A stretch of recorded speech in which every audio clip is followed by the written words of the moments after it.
Lovely, मेरी आवाज नहीं आ रही है क्या? यस आ मैम, रही आ है आ गया। रही है। मेरा माइक ऑफ था। हम्म। तो आबिद भेजा, आबिद का क्या था पता नहीं है, वही बोल रहा था डिस्कस करने के लिए। मैम हम कर लिए, मेरा 2 ही 3 छूटा है फर्स्ट असाइनमेंट का। कौन कौन सा?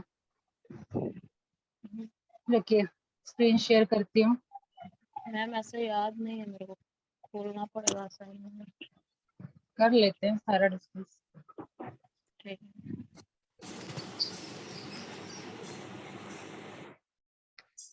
जिसको दिक्कत था वो ज्वाइन किया ही नहीं है।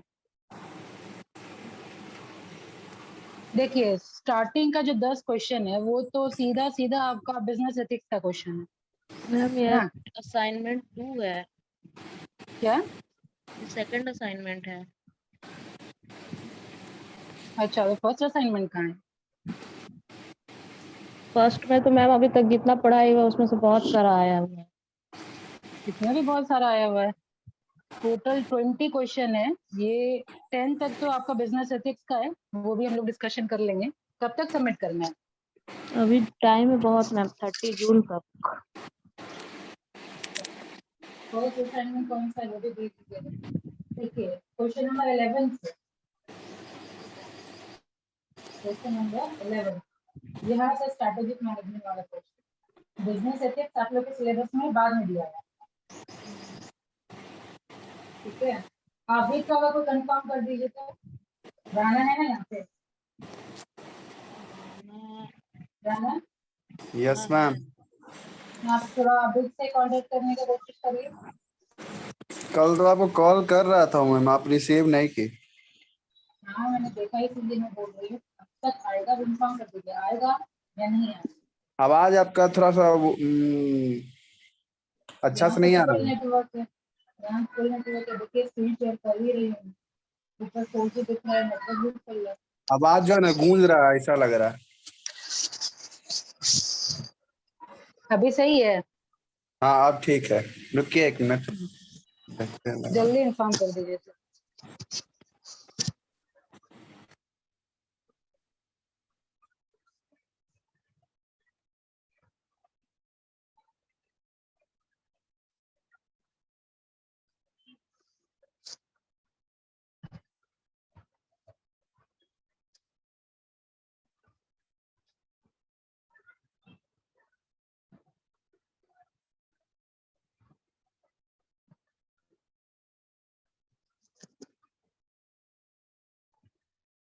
फर्स्ट असाइनमेंट में कितना क्वेश्चन है लवली?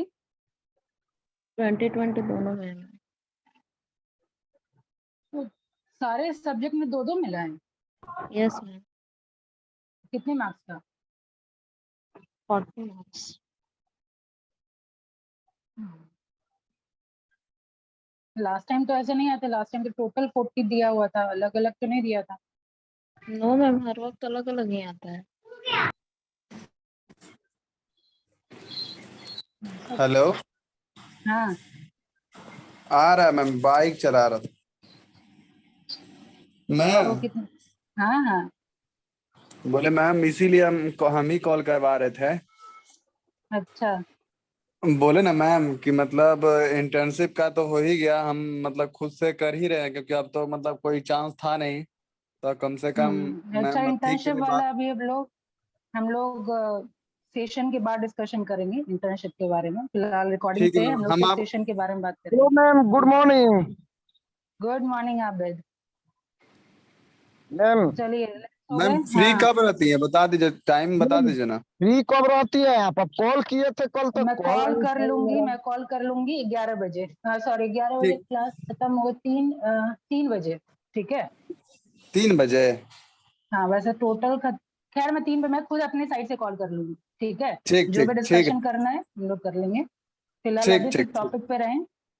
मैम ठीक है मैम। हाँ आबिद। बता रही है क्या क्वेश्चन? अरे हाँ भाई, इसीलिए तो वेट कर रही थी। अरे देखिए चलिए अब तो शुरू कर, वरना तो हमको लगा सेशन कोई कब का 3 शुरू मिनट होता। में आप लोग बताइएगा, तो हम तो पीडीएफ भेज दिए सब, पीडीएफ ओडीएफ सब भेज दिए आपको। किधर वो आपका जो पहला वाला है वो तो खुल ही नहीं रहा है। पहला वाला भी जो था वो, अच्छा ठीक है, ये वाला जो खुला वो मैं आपको बता दे रही हूँ, ठीक है। मैं क्या भेजे बता हम दे रही हूँ, आप वही लोग खोली बताएंगे है। ऑलरेडी। क्या? हम भेजे तो वही खोली है क्या? वही तो बता रही हूँ, फर्स्ट वाला तो आपका खुला ही नहीं। तो भेज फर्स्ट वाला ना फिर से भेज देते ना, वो दूसरा सब्जेक्ट का भेज दिए थे, तो अभी भेज दे रहे हैं फिर से। ठीक है, अभी पहले ही जो भेजे वो देखिए। पहला है द टर्म स्ट्रैटेजी। देखिए पहला 10 जो क्वेश्चन है वो बिजनेस एथिक्स का है, ठीक है। तो बिजनेस एथिक्स अभी आप लोग का बाकी है। उसके बाद अभी देखिए 11 से आप लोग का स्ट्रैटेजिक मैनेजमेंट है, ठीक है। तो ये देखिए क्लास में डिस्कशन हुआ है कि नहीं, और आंसर दीजिए। The term strategy is derived from a dash word strategos. याद है? लवली को तो खैर याद ही होगा, आप बताइए आप। मैम स्ट्रेटजिया था वो तो। हाँ, स्ट्रैटेजियाज भी था एक, और मैंने नेक्स्ट क्लास में बताया था कि स्ट्रैटेजोज भी होता है ना। यस। स्ट्रैटेजोज दोनों मैंने बताया था ना, भूल गए? लवली सुरभि भी थी शायद क्लास में। यस मैम एक और वर्ड था। याद नहीं तो मैंने दोनों वर्ड बताया था आपको कि कुछ रेफरेंस बुक में स्ट्रैटेजिया दिया हुआ है और कुछ रेफरेंस बुक में स्ट्रैटेजोज दिया हुआ है। तो आप दोनों याद रखिएगा, ऑब्जेक्टिव क्वेश्चन जैसा भी पूछा जाए आप आंसर कर देंगे। अब कौन से वर्ड से लिया गया है ये आबिद बताएगा, क्योंकि आपके आने के बाद फिर से मैंने रिवीजन करवाया था आबिद।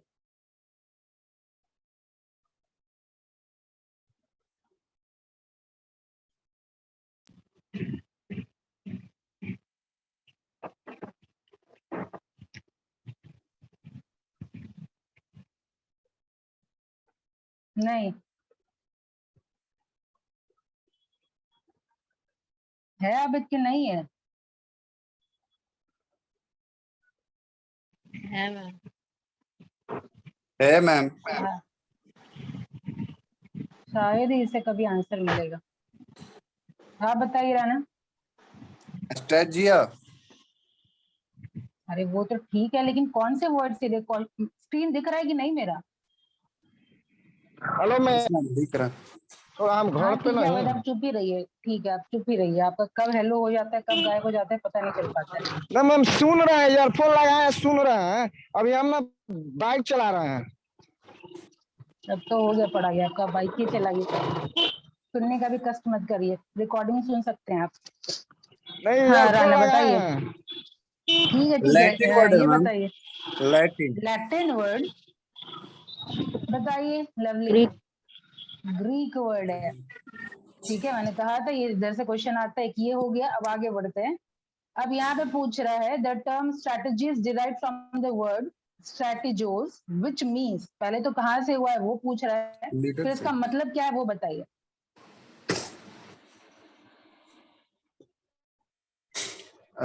जोश। बताइए, दो जने बताइए जो बताएं।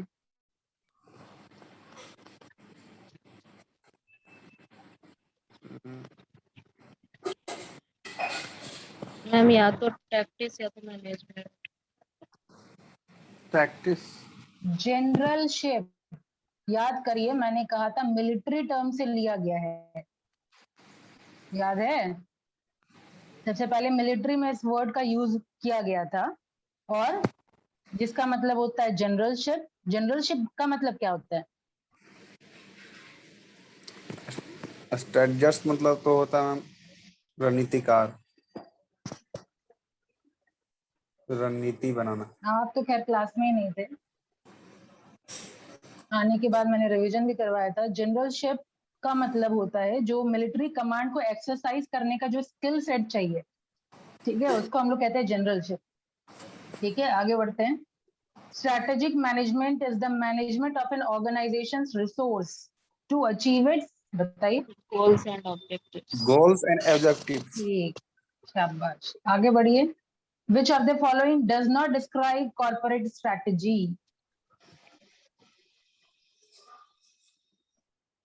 व्हाट बिजनेस और business should be. Corporate strategy मतलब सबसे टॉप लेवल। तो टॉप लेवल कौन सा बिजनेस करना है, ठीक है, बिजनेस 3 कैसा नंबर होना हाउ चाहिए, डज पहला बी। वाला जो है। पहला है व्हाट बिजनेस और businesses should we be in, ठीक है, तो वो obviously corporate strategy, corporate level के जो लोग हैं वो डिसाइड करते हैं क्या क्या फंक्शन होता है कॉर्पोरेट लेवल के लोगों का।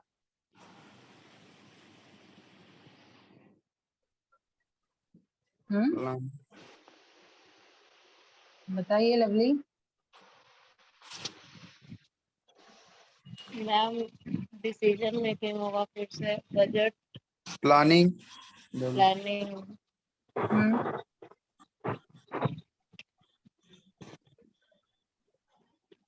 और यूनिक इधर कॉर्पोरेट स्ट्रेटजी जो चैप्टर शुरू हुआ था उसमें भी हम लोगों ने डिस्कशन किया था कौन से यूनिक बिजनेस में हम लोगों को एंटर करना है, शेयर होल्डर्स की रिस्पॉन्सिबिलिटी फ्रेमवर्क, है। जो फील्ड मतलब वर्क, प्लानिंग जो होगा ना, यूनिक प्लान होगा फ्रेमवर्क में, मतलब बहुत समय के लिए, लॉन्ग टर्म में। क्या बोल रहे हैं?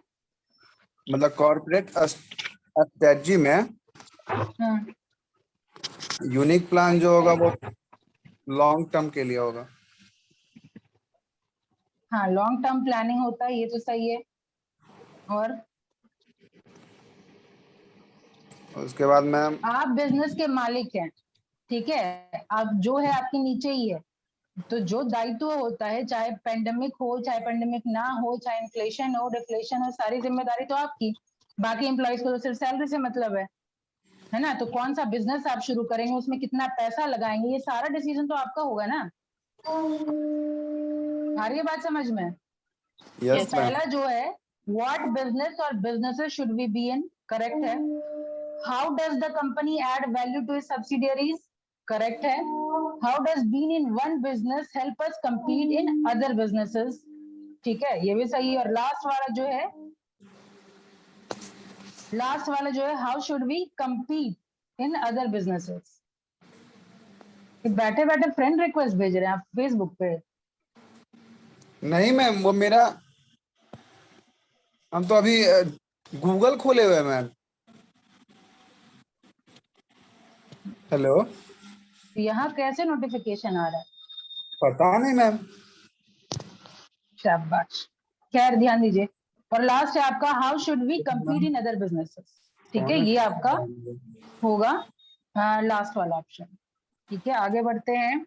विच of the following does not include the characteristics of strategic management, बताइए। डज नॉट इंक्लूड है, ध्यान दीजिए, इंक्लूड नहीं है। बहुत बच्चे यहाँ पे मिस्टेक कर जाते हैं। एक जल्दी में मिनट पढ़ मैम, करके निकल गए। हाँ, आ रहे हैं मैम, एक मिनट। आप लोग जाइए ना भाई। हाँ lovely. Which of the following does not include the characteristics of strategic management?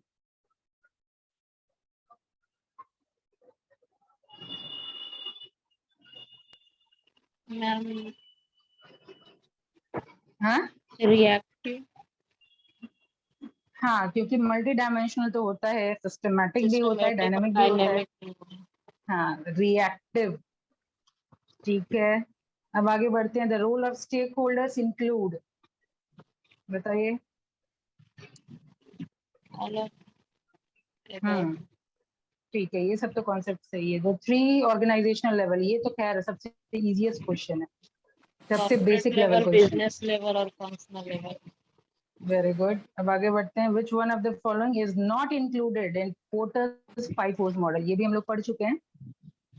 Bargaining power of suppliers. बताइए लवली। Stakeholders. हाँ, स्टेक होल्डर का कोई डिस्कशन नहीं था, सप्लायर यस। बायर सब्सटीट्यूट सबका डिस्कशन था। और एक और कौन छूट रहा है? 5 था टोटल, 5 फोर्स है ना, तो हाँ, 5 तो एक फोर्स में कौन कौन? कॉम्पिटिटर था और एक सप्लायर है, फिर बायर है।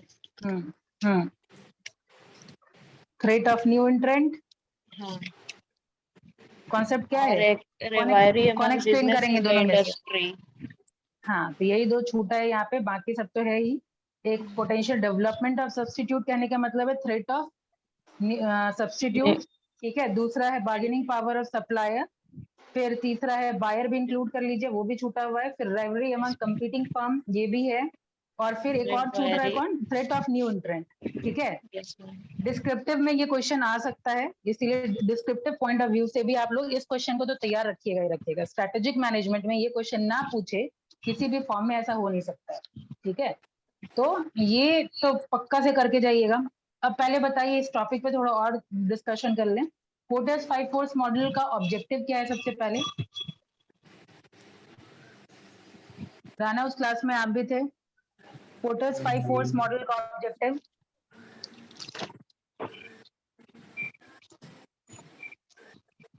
नहीं पता, मतलब यही मान लिया जाए कि सुरभि और लवली को मैं पढ़ाती हूँ, बाकी सबसे मैं क्वेश्चन ही पूछना छोड़ दूं, है ना? मैम इसका पीडीएफ नहीं आया था, पीडीएफ से ही पढ़ाई थी आप? पीडीएफ, हाँ तो पीडीएफ नहीं भेजी थी? No ma'am. ठीक है, एक्सप्लेनेशन तो हो गया था ना, पीडीएफ याद दिला देते तो उसी दिन भेज देते। उसके तो बाद आज मैं एक भेज दूंगी, मैं भेज और दूंगी आज, वैल्यू एक बार याद दिला देते उसी दिन मिल जाता आपको। और अब वैल्यू क्लास चेन खत्म होते होते एनालिसिस का दिमाग से भी, निकल जाता है। क्या? वैल्यू चेन एनालिसिस इसका भी नहीं आया था। अरे तो एक बार मैसेज कर देना था ना, भेज देती। अच्छा भेज दूंगी। और भी कोई नहीं मिला है? एक वैल्यू चेन, और जेनरिक और पोर्टर्स और शॉर्ट एनालिसिस का थोड़ा सा लिखवा देती हूँ, वो भी नहीं आया। ठीक है, तो मैसेज कर दीजिएगा कौन सा नहीं मिला, मैं भेज दूंगी आज। हाँ, तो ऐसे रफली की नोट्स वगैरह जो मैं डिक्टेट करवाती, डिक्टेट क्या जो तो एक्सप्लेन करती हूँ वो तो 5 लिखे होंगे ना? पॉइंट्स, वही 5 पॉइंट्स लिखे थे जो पोर्टल 5 कोर्सेज मॉडल में है। और एक्सप्लेनेशन में कोई कीवर्ड नहीं लिखी है कि याद आ जाए तो। मेरे को लगा मैम पीडीएफ भेज देंगे तो हम लिख लेंगे सारा। अच्छा भेज दूंगी। तो पोर्टस 5 फोर्स मॉडल में मैंने आपको अभी भी दोबारा सुन लीजिए, ठीक है दोनों। पोर्टस 5 फोर्स मॉडल का सबसे पहला ऑब्जेक्टिव है, पहला क्या इकलौता ऑब्जेक्टिव है कि लेवल ऑफ कंपटीशन को हम लोग आइडेंटिफाई करते हैं कि किसी इंडस्ट्री में कितना लेवल ऑफ कंपटीशन है।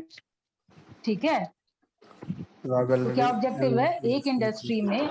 अभी दूसरा चीज मत पढ़िए रहना, जो मैं बता रही हूँ वो सुनिए और कॉपी और पेन के साथ बैठिए और कीवर्ड लिखिए। ऑब्जेक्टिव क्या है?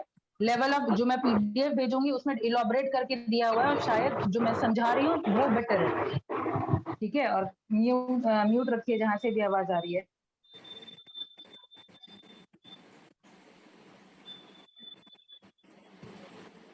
और कैमरा क्यों नहीं ऑन रखते हैं राना? घर में न रहते हैं मैम, तो मतलब बहुत कौन बात है बाहर मैम। रोड पे पढ़ रहा है? घर में हम जैसे हम तैसे रहते हैं, इसीलिए हम नहीं कैमरा नहीं ऑन करते। क्यों जैसे मन तैसे रहते? जब पता है क्लास होगा तो ढंग से रहिए और कैमरा ऑन करके बैठिए। मेरे को तो पता होना चाहिए कौन कितना सुन रहा है, इसीलिए आंसर नहीं आता। वो बात नहीं है, हम तो आपका मतलब मुश्किल से मुश्किल 5 ही क्लास किया है अभी तक मैम, 5 एहसान क्लास। कर दी, 5 क्लास कर दी, कब रेगुलर रहेंगे? रेगुलर का बात नहीं मैम, पता नहीं। रहने दीजिए, आगे चलते हैं हम लोग। तो ऑब्जेक्टिव क्या है? Level of competition in industry को हम लोग डिटरमाइन करते हैं। ये ऑब्जेक्टिव है आपका पोर्टस 5 फोर्स मॉडल का। 5 फोर्स है। अब थ्रेट टू न्यू एंट्रेंट मतलब क्या हुआ? पहला जो फोर्स है थ्रेट टू न्यू एंट्रेंट, इसका मतलब होता है कि किसी भी इंडस्ट्री में एंट्री या एग्जिट कितना इजी या डिफिकल्ट है। ठीक है, हालांकि यहाँ एंट्रेंट की बात हो रही है तो एंट्री पे ही हम लोग फोकस करेंगे कि एंट्री कितना इजी या डिफिकल्ट। आप जिस इंडस्ट्री में काम कर रहे हैं अगर वहां एंट्री लेवल इजी है, अगर इजी है यानी आपके लिए खतरा अधिक है और आपकी इंडस्ट्री अट्रैक्टिवनेस कम हो जाएगी। जैसे आपका ई कॉमर्स की कंपनी ले लीजिए, एंट्री लेवल बहुत ही इजी है। एक छोटा सा बस एक वेबसाइट बना लीजिए, जो प्रोडक्ट सेल करना है सबसे कम मतलब सबसे कम कॉस्ट पे आपका वेबसाइट बन जाएगा, प्रोडक्ट सेल करना शुरू कर दीजिए। कैपिटल रिक्वायरमेंट कम है ना। तो इससे सब क्या होगा, जिस इंडस्ट्री में आप काम कर रहे हैं अगर एंट्री इजी है तो थ्रेट ऑफ न्यू एंट्रेंट हाई हो जाएगा। बात आ रही है समझ में? तो इसी तरीके से आप लिखेंगे थ्रेट ऑफ एंट्रेंट हाई हो जाएगा, लेकिन हाई कब होगा? जब कैपिटल का रिक्वायरमेंट कम हो जाएगा। ठीक है, या कम होगा, आप जिस इंडस्ट्री में एंटर करना चाह रहे हैं। ठीक है, तो आप मैक्सिमम लोग एंटर कर लेंगे, कोई गवर्नमेंट रेगुलेशन नहीं होगा। ठीक है, अब जैसे ई कॉमर्स में कोई गवर्नमेंट रेगुलेशन फिलहाल तो अभी नहीं बना है फुल फ्लरिश अभी नहीं बना है, लेकिन हाँ बात हो रही है, ठीक है, डिस्कशन चल रहा है, बहुत जल्दी कोई रूल्स एंड रेगुलेशन आ जाएगा, लेकिन फिलहाल अभी फुल फ्लेजेड कोई गवर्नमेंट रेगुलेशन अभी नहीं है, ठीक है। ये टेलीकॉम वगैरह में अगर आप इंटर करना चाहेंगे तो वहाँ टफ है, वहाँ पे रूल्स एंड रेगुलेशन है। बैंक अगर खोलना चाहते हैं कोई इजी, एकदम इजी नहीं है। बैंकिंग लाइसेंस के लिए हम ये रिलायंस तक इतना कोशिश कर रहा है ना, रिलायंस कंपनी जो है वो इतना कोशिश कर रही है, ठीक है। तो बैंक वगैरह हो गया, ये सब में इंटर करना उतना इजी नहीं होता, तो खतरा कम है वहां पे, ठीक है। तो अगर कस्टमर का स्विचिंग कॉस्ट अगर लो है, बात आ रही है समझ में, कस्टमर का अगर स्विचिंग कॉस्ट लो है तो अगेन खतरा है, क्योंकि आपका प्रोडक्ट छोड़ के कल को दूसरे का प्रोडक्ट ले लेगा, फाइन। फिर कस्टमर लॉयल्टी अगर किसी इंडस्ट्री में कम है, लैकिंग है, तो ये सब तरीके से क्या हो जाता है कि मतलब थ्रेट ऑफ न्यू एंट्रेंट हाई हो जाता है और हमारा इंडस्ट्री अट्रैक्टिवनेस कम हो जाता है। सारे फोर्स में जितना अधिक फोर्स रहेगा, जितना म्यूट कर लीजिएगा ना, आवाज आ रही है, डिस्ट्रैक्शन हो रहा है, जितना जल्दी मतलब आपका जितना थ्रेट जो है वो हाई होगा, उतना ही खतरा आप लोगों के लिए क्या हो जाएगा, खतरा बढ़ जाएगा, तो इंडस्ट्री का अट्रैक्टिवनेस क्या हो जाएगा,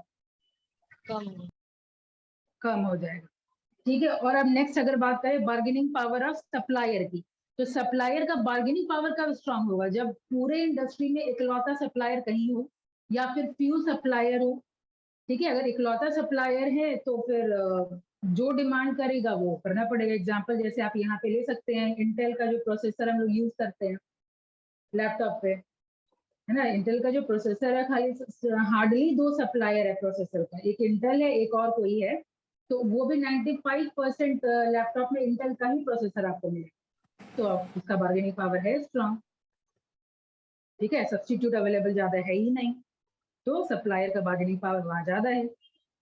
बता रही है समझ में? Yes ma'am. अब बायर की बात कर ले, बायर का कब होगा है, जब सप्लायर का है, सप्लायर से ही रिलेटेड आपका ये है, बताइए राना।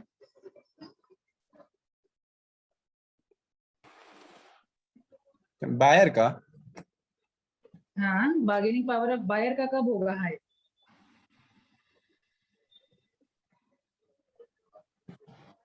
ये सब बार्गेनिंग मैं वेट जब कर रही उसका हूँ कब आपके साइड से आंसर आना शुरू हो गया। जब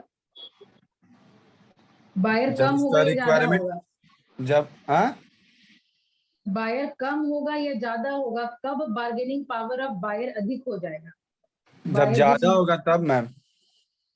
जब ज्यादा हो जाएगा तब, क्या जब बोले नहीं आप समझ मान रहे। लीजिए बार्गेनिंग पावर ऑफ बायर कब हाँ अधिक होगा, कब बायर जीत जाएगा और जो बेचने वाला है वो थोड़ा हार जाएगा, सिंपल लेमैन लैंग्वेज में जब समझ। उस जब जब मैम मतलब उसका जो है ना बायर जो है ना जब बहुत कम रहेगा ना मैम, तो उसके पास में ऑप्शन नहीं करेक्ट, रहेगा ना। जब बायर कम रहेगा, वेरी गुड, जब बायर कम रहेगा मतलब क्या, हम दुकान खोल करके बैठे हुए हैं, वेट कर रहे हैं कि कोई जैसे मैं कस्टमर अभी आए, कस्टमर आए, कस्टमर अभी आए। अभी का टाइम जैसे है ना मैम, उसमें अभी मतलब वो लोग तो चाहता होगा कि हाँ जल्दी जल्दी मेरा सामान बिक जाए, हाँ इतना में ही तो इतना में ले जाओ। मेनली जो अदर मतलब थी ग्रोसरी आइटम को छोड़ के। सही समझे हैं, तो बार्गेनिंग पावर वही चीज है कि कम अगर रहेगा, मतलब मान लीजिए हम दुकान खोल करके बैठे हुए हैं नशरीन, ठीक है, कोई पूरे दिन आया ही नहीं, कोई आप आए हैं, नशरीन बहुत मुद्दतों के बाद आई हैं, ठीक है, तो ऑब्वियसली मैं तो अब जाने दूंगी नहीं।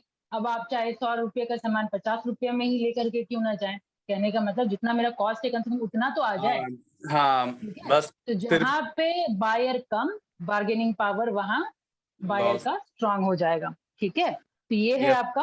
और फिर लास्ट में बस अगेन वो सब तो रहेगा ही। अब जैसे मान लीजिए आप प्राइस लो, मतलब आपका जो बायर है क्या क्या डिमांड कर सकता है, कम प्राइस में दो, ठीक है, क्वालिटी और बेहतर करो, तो आप लोगों के लिए क्वालिटी खतरा कैसे हो गया, मतलब इंडस्ट्री के लोगों के लिए खतरा कैसे हो गया, आप लो प्राइस डिमांड करेगा तो लेस रेवेन्यू हम लोगों के लिए, इंडस्ट्री वालों के लिए, क्वालिटी ज्यादा डिमांड करेगा तो प्रोडक्शन कॉस्ट हम लोगों का बढ़ जाएगा, ठीक है। तो ये सारा आप कंटेंट देंगे, ठीक है। कीवर्ड इसीलिए मैं बोलती हूँ कि चाहे आपको मैं पीडीएफ से पढ़ाऊँ या किसी चीज से पढ़ाऊँ, आपका फिर भी पेन और कॉपी चलना चाहिए, चाहे मैं डिक्टेट करवाऊँ ना करवाऊँ। इससे क्या होगा कि आप रफली की नोट्स लिख लेंगे ना, जब आप पूरा लास्ट चैप्टर तक पहुंच जाएंगे, इतना कंटेंट आपके पास हो जाएगा तो पॉसिबल नहीं होगा कि आप हर एक पीडीएफ का गो थ्रू करें। ठीक है, तो एक आप लेक्चर में शुरू से बोल रही हूँ कि जो मैं लेक्चर देती हूँ उसका की पॉइंट लिख लिया करिए, फिर पीडीएफ से आपको जो एक्स्ट्रा मिल रहा है वो ऐड ऑन कर दीजिए। ठीक है, लाइक कॉर्पोरेट स्ट्रैटेजी में कुछ कुछ चीजें थी जो मैंने डिस्कशन नहीं किया था, बस मैं ऊपर ऊपर कॉन्सेप्ट बताई। अब जैसे कई बार क्वेश्चन पूछा गया है कि कॉर्पोरेट स्ट्रैटेजी का और क्या नाम है, ठीक है, तो उसको डायरेक्शनल स्ट्रैटेजी भी बोलते हैं, ग्रैंड स्ट्रैटेजी भी बोलते हैं।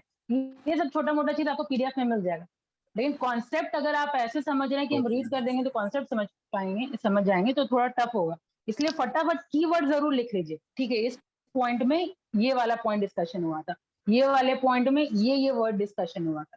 ठीक है, तो वो जल्दी लिखते चले जाएंगे तो फिर आप अपनी लैंग्वेज में भी लिख देंगे एग्जाम में, छोड़ के नहीं आएंगे कुछ।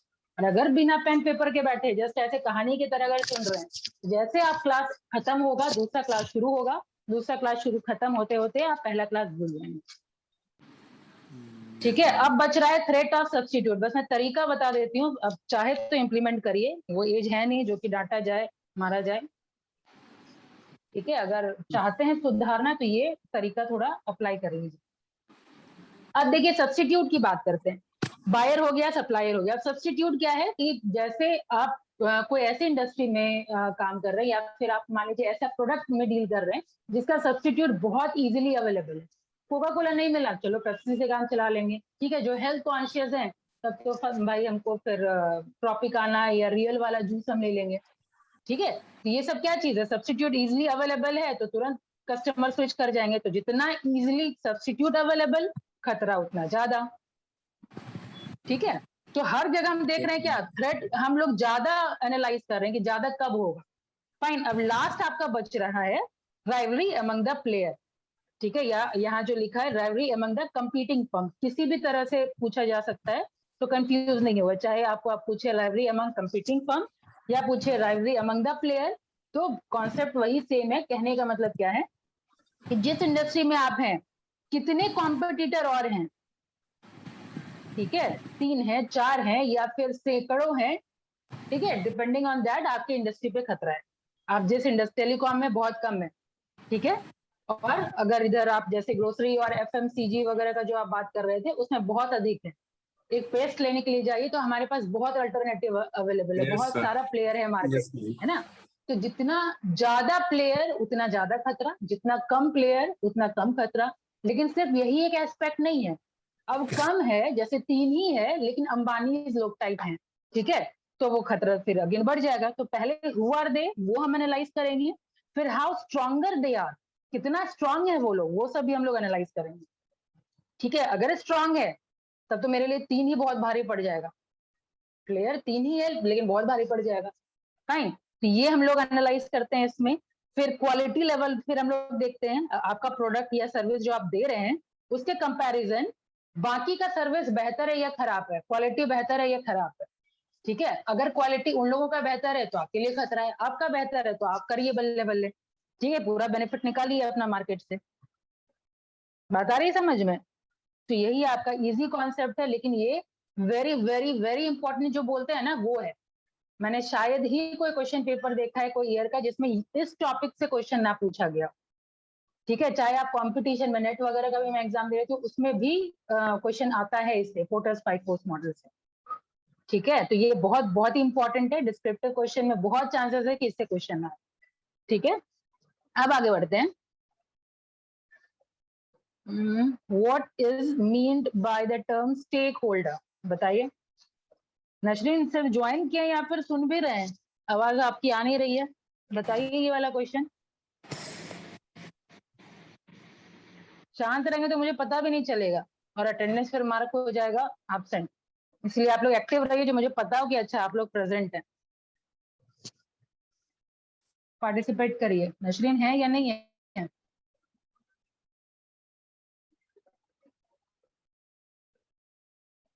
ज्वाइन करके गायब हो गई क्या? यस मैम, मैं हूँ। अरे तो आंसर तो दीजिए, अपने होने का प्रमाण तो दीजिए, बताइए answer. What is meant by the term stake holder?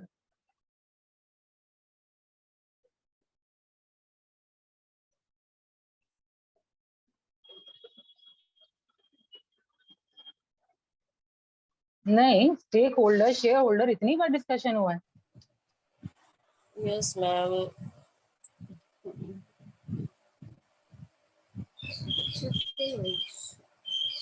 अच्छा, स्टेक होल्डर टफ लग रहा है तो शेयर होल्डर बताइए।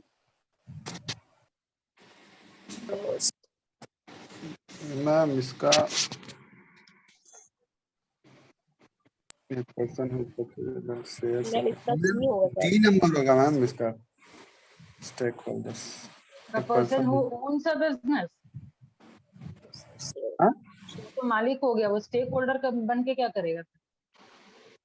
Shares of ma'am D number बोल रहे हैं person who purchases the shares of a D business. ही होगा, person who purchases the share of the business.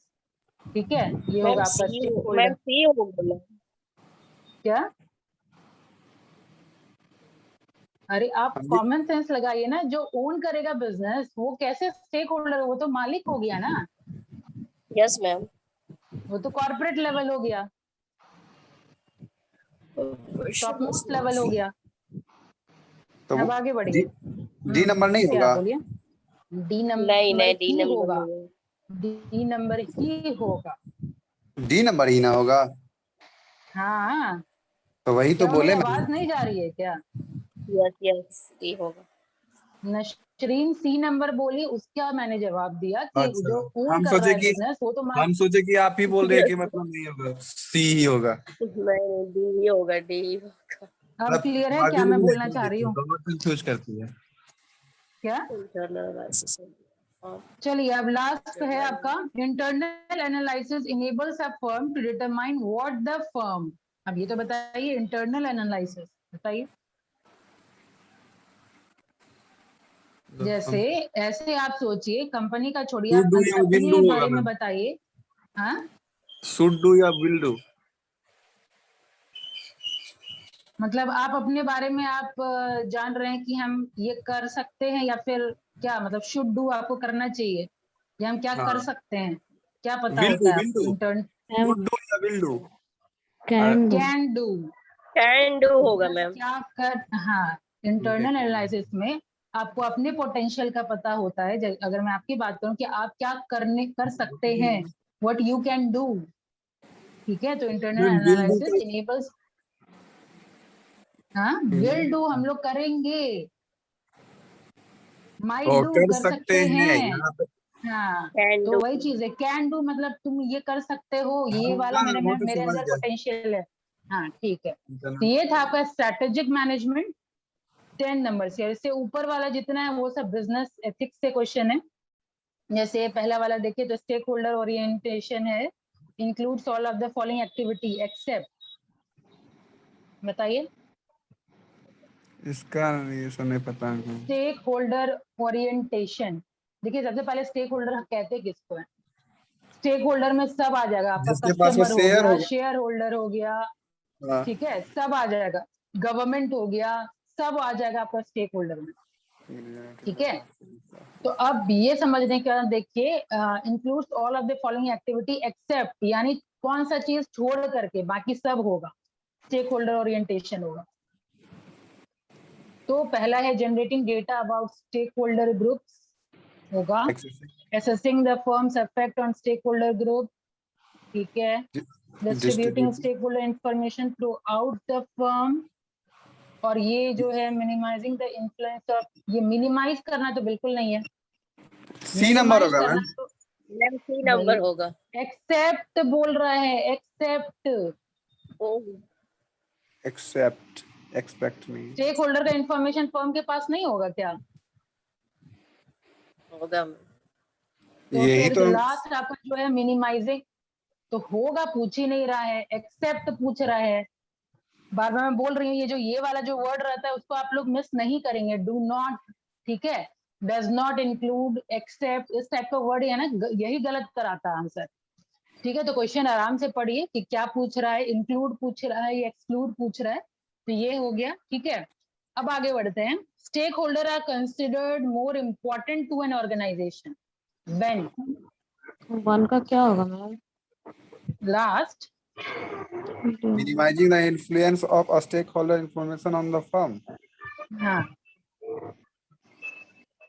अब क्वेश्चन नंबर 2 का क्या होगा? Stakeholders are considered more important to More an important organisation. to an organization when they do not emphasize the urgency of their issues. बताइए। Their issues. ये लोग ये कभी सुने भी नहीं है। क्या नहीं सुने? मीन्स क्या होता है मैम?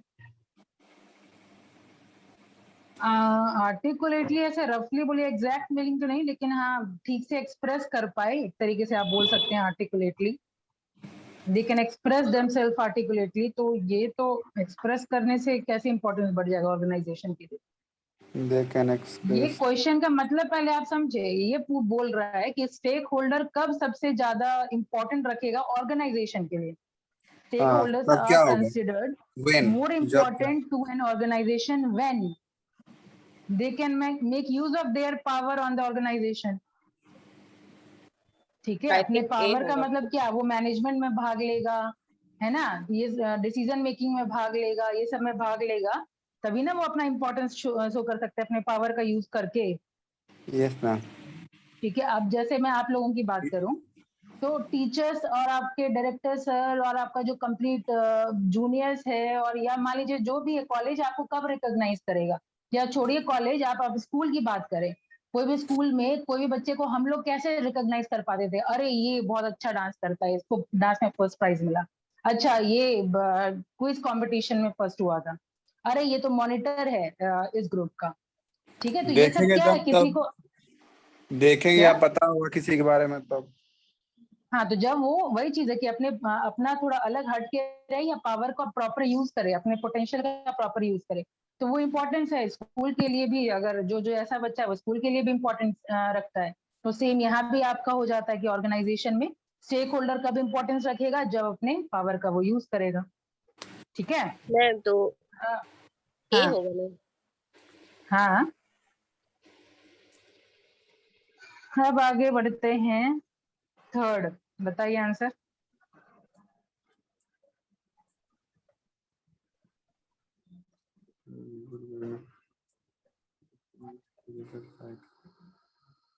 क्राइसिस। ठीक से पढ़िए। मिला के पढ़ रहे crisis ma'am situation. Ethical issues या फिर इंडिपेंडेंट मैम एथिकल इश्यूज होगा। इथिकल इश्यूज होगा। राइट और रॉन्ग के बारे में डिसीजन हमको लेने के लिए अगर बोल रहा है, तो क्राइसिस कैसे होगा? एथिकल इशू होगा। ठीक है, अच्छा, मतलब नहीं क्या पढ़े थे सही है क्या गलत है, ये सब अगर हम क्राइसिस। चूज कर रहे हैं। Yes ma'am. ठीक है, सही बोल रहे हैं आप लोग। अब आगे बढ़ते हैं। What type of justice exist exist if if implies employees are being open, honest honest and and truthful truthful in in their their communication at work? what type of interaction। ये आप लोग पढ़े नहीं है। ठीक है, इसको बेसिकली एक टर्म है इंटरैक्शनल, इसको कहते हैं इंटरैक्शनल जस्टिस। ठीक है, अगर सब लोग एथिकल है तो इंटरैक्शनल होगा। ठीक है, अब आगे बढ़ते हैं। हाई कमिटमेंट जी होगा अप्रोच। ना उसका। हाँ हाँ, ठीक। अब देखिए, high commitment approach to environmental issues may may include of include all of the following: following except risk analysis, stakeholder। green washing देखिए strategy। इसमें सारा चीज पॉजिटिव है। रिस्क एनालिसिस करेंगे इन्वायरमेंटल इशू के लिए। ठीक है, आपका ग्रीन प्रोडक्ट वॉशिंग इन्वायरमेंट के लिए। ग्रीन वॉशिंग थोड़ा नेगेटिव टर्म है, क्या मतलब होता है ग्रीन वॉशिंग का? नहीं पता, एक मिनट रुकिए देखते हैं। आई वॉशिंग टर्म जानते हैं ना? किसी का आई आई वॉश करना, धोखा देना, या फिर बोलिए कि तो सेम है ग्रीन आपका ग्रीन वॉशिंग वॉशिंग। तो ग्रीन वॉशिंग मतलब कि आप अपने प्रोडक्ट को बोल रहे हैं कि अच्छा है इन्वायरमेंट के लिए। अच्छा ग्रीन मतलब क्या हो? अच्छा इन्वायरमेंट के लिए अच्छा है, आराम और है। ये एक्चुअल में है नहीं। ठीक है, दैट इज ग्रीन वॉशिंग। तो बिजनेस एथिक्स आपका दिखाना कि लास्ट हाँ बहुत पोर्शन ऑफ अच्छा अमर है सिलेबस है। नहीं। क्या? दिखाना है कि हाँ बहुत अच्छा अमर है नहीं अच्छा। इन्वायरमेंट के लिए, यहाँ पे ग्रीन है वर्ड यूज किया हुआ, तो इन्वायरमेंट के हाँ लिए बहुत अच्छा है। उस पे देखे तो ठीक उस पे है, दे रहा हरा धो। क्या? हरा धो। हरा धो, अब डिक्शनरी मीनिंग छोड़िए ना, जो मतलब है मैं बता रही हूँ आपको। हरा धो। Conveying a false, हाँ मैम वही है, conveying a false impression or providing misleading information about how company's products are more environmentally sound. Greenwashing is a play on the term while washing, which means misleading information, मतलब जो उसमें information को छुपा दिया, सही सही information नहीं दिया। मतलब समझ गए ना? हाँ मैम, अब आगे बढ़ा जाए। इसका होगा क्या तो बताइए ना, आगे बढ़ा जाए। अरे अब कैसे बताएं आप? ग्रीन वॉशिंग अब अच्छा कैसे बोले? अच्छा Yes, ठीक। green. अब आइए 6 number, better access to certain market, बताइए। ये हो चुका है, better access to certain market, differentiation of product and the sale of pollution control technology are Both ways है in which better environmental performance can. A and B कैसे होगा? Cost भी हम इंक्रीज अगर करेंगे तो रेवेन्यू इंक्रीज हो जाएगा, No, कॉस्ट कम रखेंगे तब ना रेवेन्यू इंक्रीज होगा। A होगा। तो फिर यही सब होता है कंफ्यूज क्रिएट करने का तरीका, कंफ्यूजन क्रिएट करने का तरीका। बोथ एंड भी ऐसे भी मतलब बहुत बार सही हो चुका ना, इसीलिए उसको लगा कि हाँ भाई इसमें भी हो सकता है। नहीं तो ऐसे भी हम लोगों का वैसा दिमाग चला ही जाता है, अच्छा दोनों बोल रहा है, गेस अगर करना हो तो वही गेस अगला बार में तो मतलब प्रीवियस में जो हुआ था उसमें तो बहुत सारा क्वेश्चन का आंसर है both and B, both and B था। हाँ, और नहीं चाहे क्वेश्चन रहे ना रहे, ऐसे भी हम लोग का परसेप्शन हो जाता है कि अच्छा all of the above answer है, मतलब ऑप्शन में है तो पक्का तब तो ऑल ऑफ द अबव ही होगा। ठीक है, तो ये इससे थोड़ा बचिए, क्योंकि एग्जामिनर को भी पता है कि दिमाग किस वे में जा सकता है। तो यही सारा तरीका है सेलेक्ट करने का कि हाँ या किसका कॉन्सेप्ट क्लियर है। आगे बढ़ते हैं। To To be be successful, successful, business ethics training program need to focus on personal opinions of employees. Be limited to देखिए, अगर सक्सेसफुल, पहले आप लोग ट्राई करिए तब बताती हूँ। indicate employees on formal ethics framework and model of ethical decision making. Promote the use of emotion in making to ethical decision. ये हो जाएगा मैम सी नंबर। Yes, ma'am. ये एजुकेट करेंगे, है ना, ट्रेनिंग प्रोग्राम को सक्सेसफुल हाँ बनाने के लिए educate employ on formal ethic framework and model of ethical, सही है। आगे बढ़िए। most companies begin the process of establishing organizational ethics programs by developing. Most companies begin the process of establishing organizational ethics programs by developing codes of conduct, mechanisms, hidden agenda. Most companies begin the process of establishing organizational developing. Ma'am, ethics training programs. नहीं पता है इसको। I think ये होगा। Code of conduct का word पहले सुने हैं? कोड ऑफ कंडक्ट हम लोग स्कूल के टाइम से सुनते हैं कि ये सर्टेन कोड ऑफ कंडक्ट है, ये सर्टेन रूल्स एंड रेगुलेशन है, आपको इसको हाँ फॉलो वो करना है। तो मैम मेरा वही आंसर मेरा है। स्कूल हिंदी मीडियम था, हिंदी मीडियम में नहीं बताता ये सब कोड ऑफ कंडक्ट ये वो जो भी रूल्स एंड वो भी नहीं, रूल्स एंड रेगुलेशन भी नहीं, बस खाली नियम है, ये ऐसा ऐसा पहन के आना है, ये है बस वो। तो हम उसको थोड़ा जानते थे कोड ऑफ कंडक्ट क्या है। तो यही होगा डेवलप करना कोड ऑफ कंडक्ट। ठीक है, अब आगे बढ़िए। For referent power to be effective what must exist between individual in the relationship, बताइए।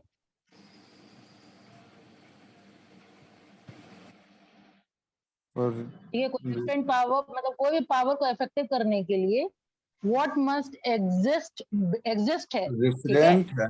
Between between individual in the relationship. जैसे मान लीजिए कोई आप कंपनी में है, ठीक है, तो आप अपने सुपीरियर को या मान लीजिए टीचर्स को ही, आप चलिए अपने कॉलेज में आए, टीचर्स को कब आप रिस्पेक्ट करेंगे?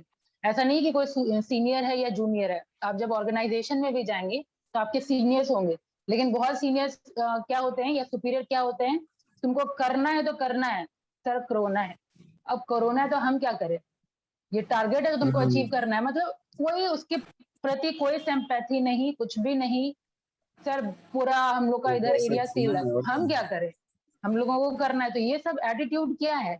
अगर आपके सीनियर इस तरीके से बिहेव अगर करते हैं, जो आपके बॉस हैं इस तरीके से बिहेव करते हैं, कितना वो उसका अफेक्टिव पावर होगा? कोई सबॉर्डिनेट वगैरह रिस्पेक्ट करेंगे उसको? ठीक है, नो तो मैम, क्या है इसमें जरूरी? एम्पैथी। होता ही एम्पैथी का मतलब क्या? एम्पैथी का मतलब क्या होता है कि उसके फीलिंग्स को या सेंटिमेंट को भी थोड़ा रिस्पेक्ट देना। ठीक है, अब बहुत बॉस होते हैं जो उसके बुरे वक्त पे काम आते हैं। मैंने बहुत सारे ऐसे बॉस को देखा अभी भी, मतलब कॉल करके जितना सपोर्ट हो सकता है वो सपोर्ट करते हैं। ठीक है, जैसे हम लोग पूरी फैमिली कोरोना से सफर कर रहे थे, अगर मैं अपने हस्बैंड की बात करूं तो मतलब जो इनके ये हैं सुपीरियर है, सारा कुछ हर एम्प्लॉयज के ऊपर डॉक्टर अपॉइंट किया हुआ था, नर्स कॉल करती थी, सारा रिपोर्ट लेती थी, ऑक्सीजन लेवल कितना, फीवर है, टेम्परेचर कितना हो रहा है, ठीक है, और सारा बीपी वगैरह सारा कुछ नोट करते थे, फिर डॉक्टर कॉल करते थे, वो पूछते थे।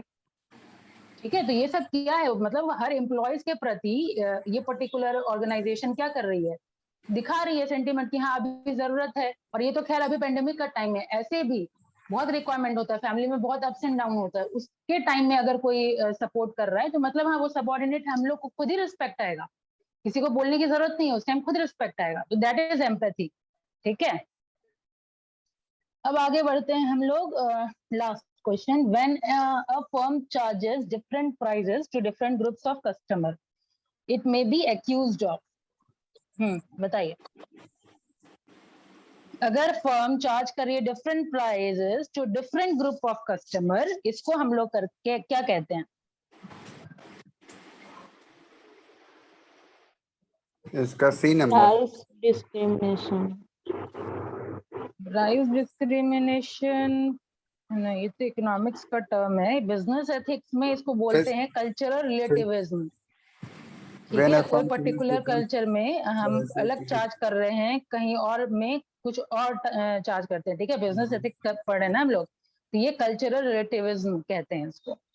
ठीक है, तो ये था, उसके बाद तो हम लोग ये वाला कर ही लिए डिस्कशन। तो ये था आप लोगों का स्ट्रैटेजिक मैनेजमेंट का, और जो थोड़ा बहुत बाकी है, बाकी तो अभी मैंने क्वेश्चन को हर एक क्वेश्चन को एक्सप्लेन करके मैं समझाई हूँ, मतलब आंसर बताई हूँ, लेकिन और डीप में समझेंगे जब हम लोग बिजनेस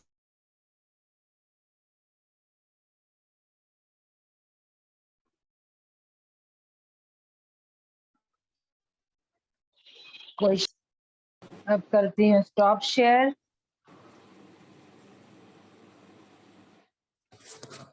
और जो बचा हमारा वो हम लोग कर लेंगे नेक्स्ट क्लास में, और फिर जो सिलेबस हमारा था वो हम कंटिन्यू कर लेंगे। सिलेबस में भी हम लोगों का क्या बचा हुआ था, एक एक्सपेंशन तक कर लिए थे ना लवली? लास्ट क्लास नहीं किए थे।